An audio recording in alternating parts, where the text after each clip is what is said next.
Voluntaris de Protecció Civil ensenyen a una colla de joves de primer i segon d'ESO com encendre correctament un petard, posar el petard a terra, encendre la metxa per l'extrem, no posar la cara davant del petard i un cop estigui encès en retirar-se uns metres.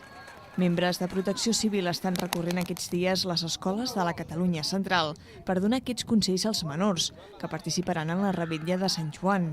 El que pretenem és que siguin un efecte mirall pels altres amics i perquè són germans grans. Moltes vegades la canalla arrossega canalla. Aquesta és la principal fita que tenim. És conscienciar, l'educació comença a les escoles, continua a casa i és la boca a boca. La jornada s'inclou dins de la campanya Revetlles amb precaució i, a més d'ensenyar a manipular correctament la pirotècnia, consta d'una sessió explicativa, amb consells també, per exemple, de primers auxilis.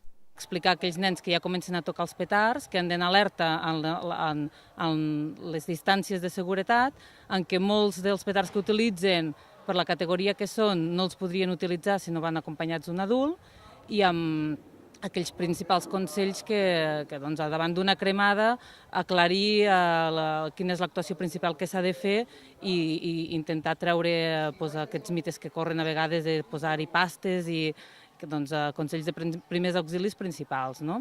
Durant la nit de Sant Joan, els serveis d'emergències atenen sobretot casos de cremades lleus, brosses de petards o pólvora als ulls, o més greus com amputacions en algun dit. Els professionals destaquen, però, que cada cop s'és més responsable.